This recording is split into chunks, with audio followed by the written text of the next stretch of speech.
All right, Dan Pratt asks, is this a good way to initiate push-ups? From Batman Begins.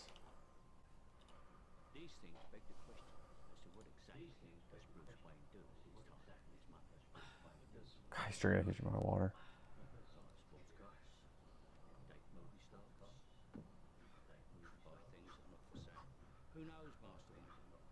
Okay, so my first thought is, yeah, you're not going to want to initiate push-ups that way. Um, it's just kind of needlessly reckless. I don't know why. I guess he's just the director's just trying to make it seem like, oh, he's this like, badass. I mean, I guess you could. Like, I've seen people jump into splits, which is kind of cool. But as far as exercise goes, it's kind of pointless. Now, he does have a pretty straight back, which is good. I'm going to go through this a couple times. And that's good, but he definitely cuts off his range of motion. You can tell that he is not actually touching his chest to the ground, so he's kind of almost doing like a partial. He's not going as deep as he should be if he actually wants to get the benefit. Now, I get really angry about this clip, and I know I seem very relaxed, but I assure you this clip makes me very angry because there's actually a scene later. Actually, I'll talk about that in a second. You're not going to be able to build strength in the way that you're going to want to with push-ups. You're going to want to use a bench press because it's incrementally loadable and you can get more muscle mass involved.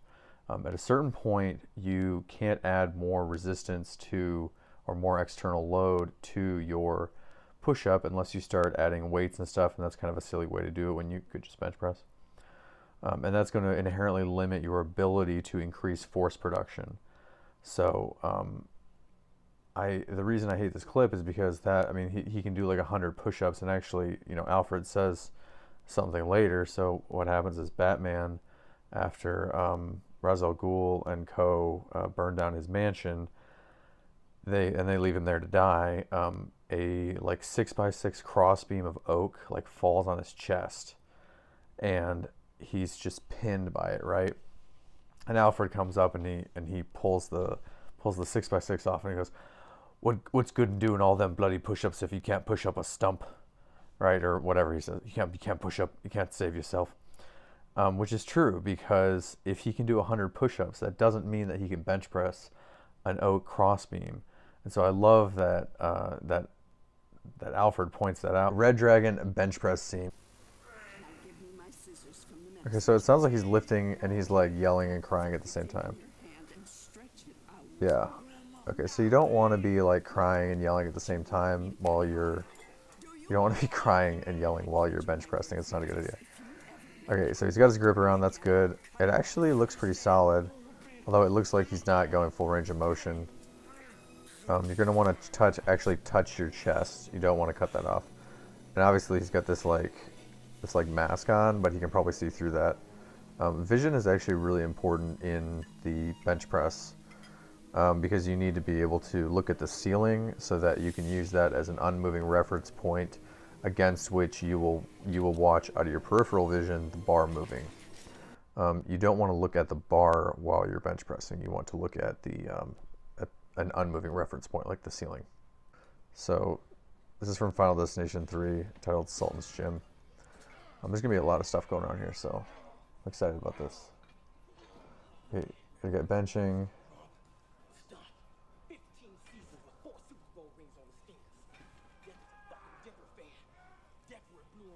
Okay, that guy's high bar squatting, that guy's benching. Shit moving around, people are yelling, that's going to happen.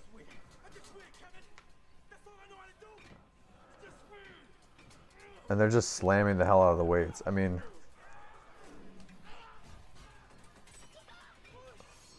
so this has nothing to do with weightlifting, but I'm going to get into this. If those are real swords, let's just assume those are real swords, right? And you've got steel cables. That means that the whatever quarter-inch steel cables, you're telling me that those are getting severed by fake scimitars, or even let's say real scimitars. Let's say that they're real hardened scimitars, and they're just going to sever steel cord. Okay, sure. Also, if you keep real swords in your gym where they could swing on whatever fulcrum you put it on. That's just not smart.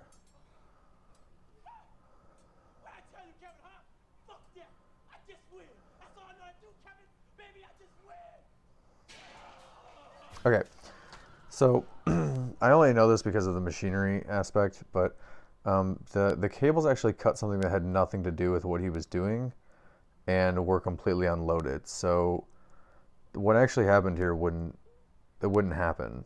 Like, that machine has no use for cables. There's no cables involved. You can actually see it in the earlier part of it. Nothing, no cables involved whatsoever. Part of the machine. It's just what he's doing is it's just a standard. You got force production. You've got the fulcrum, and then you've got the load, and then you have them moving along that axis like a seesaw.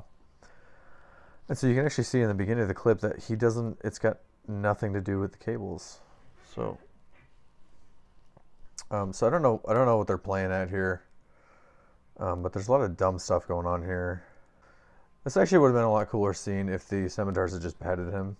I think that would have been a lot neater and would have made more sense. But, you know, they're probably trying to do the bait and switch because you've got fans who kind of know what's going on. And so they don't want you to kind of know what's happening. It's going to be something different.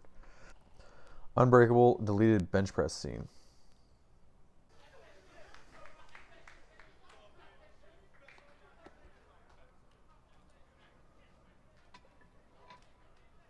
Okay, just based on how those plates are moving, I think they're fake.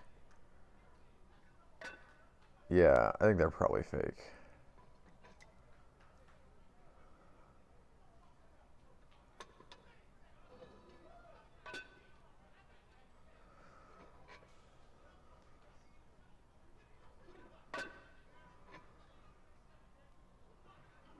Okay, so he's loading up 495. Ooh, okay, with clips. Yeah, don't put clips on if you're going to bench press. If you have the actual ability to bench press 495, you should have the control to be able to keep the bar level, which will keep the plates from moving. So you don't want to do that, because if you fail unexpectedly and you need to get it off yourself, you don't want to roll it forward up toward your face, obviously, and you don't want to roll it down, because you can cause very serious damage in your internal organs with the crushing of the weight as you roll it down and then sit up. You're going to want to bench one side up, which will knock the weights off, and then it'll throw the other and you can get out from underneath it. But it's better just to bench inside of a rack or with a spotter, inside of a rack with pins or with a spotter. He looks like he's about to take a suicide grip, which is really fucking stupid. There's no reason to take a thumbless grip. He also hasn't warmed up at all, which is an interesting decision. Yeah, you can't bench it. I feel like they're going to try to make him like be able to, just because of his determination or something. Contractile potential doesn't work that way. You can't just like will through benching something heavy. It doesn't work. Okay, he can barely unrack it. Like, there's no way.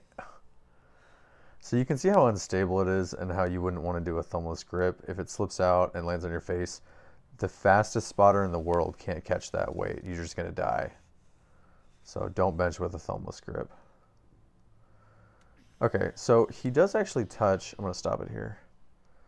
He does actually touch a little below his sternum, which is good and bad. It's good because he is using a non-vertical bar path, which means that his shoulders are going to be safer from impingement. That occurs when you have your elbows flared and you bench directly over your shoulder. I would say he's going a little too deep. So when you look at his arms, his humerus, the angle on the humerus, I would say, is between the torso and the humerus is a little too narrow. I would expect his elbows to not be so tight to his sides. And of course, I mean, this is just bullshit. Like, he's breathing the whole time and he's doing multiple reps. Like, these are fake weights.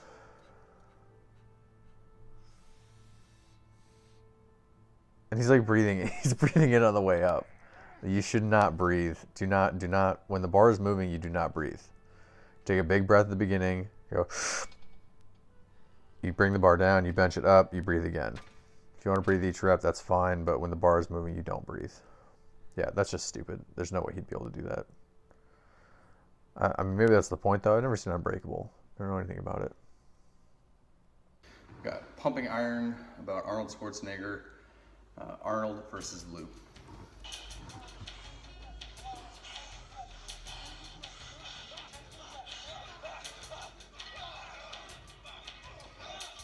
Okay, so I'm not a big fan of yelling and screaming while you're lifting weights. I think it's a pretty juvenile way to act while you're lifting. I understand why some people do it in competition, but personally, I just think it's not that complicated. Just lift the weight. If you're gonna lift it, you don't need to get all jacked up and snort nose torque or whatever people are smelling salts. I just don't think it's that necessary. Now, what this guy's doing is a clean and press, it looks like, which for 225 is pretty good. It's pretty solid. And he's doing partial range of motion with a lot of reps. He's pretty strong. I mean, he's bodybuilder, of course he's strong.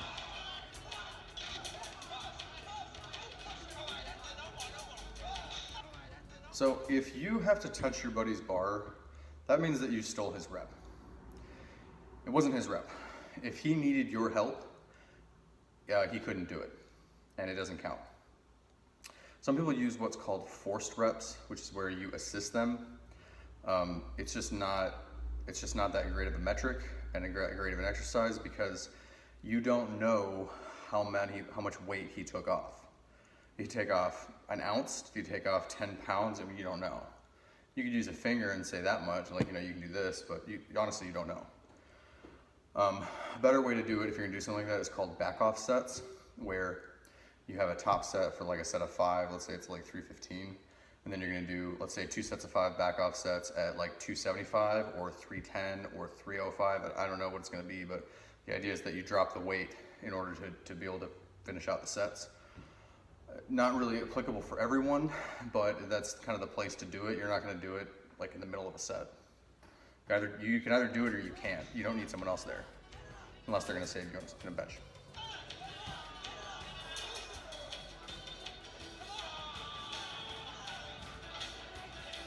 Doing T-rows, yep. It's pretty typical. A lot of bodybuilder stuff in here, obviously. Now, one of the things that I want you guys to notice here is that these guys are really, really strong. Like, say what you want about their form or about how many reps they're doing or, whatever exercises they're tuned to do. Can you do like 20 half reps for presses at 225? Probably not, I can't. So, say what you want about these guys. Bodybuilders are strong, they have to be strong. You cannot make your muscles look like this if you are not strong.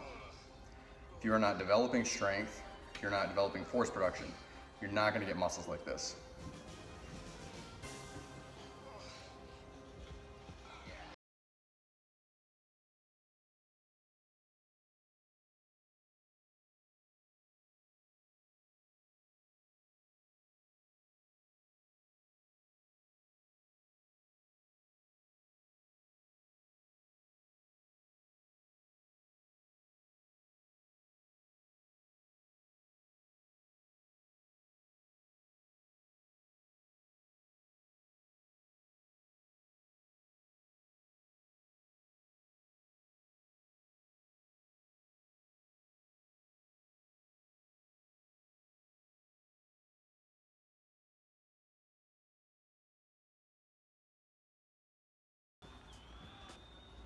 Now, I haven't seen this movie in a long time, but I do remember being very impressed. This is back when bodybuilding was actually something that you kind of like look at and be like, yeah, like that's really cool and that's really impressive. They still look like humans. Like the bodybuilders of today, and people just looked unhuman. They just looked inhuman. But like you look at Arnold in this clip and like, he clearly looks like a human. He's jacked. He's super jacked. But he still looks like a dude.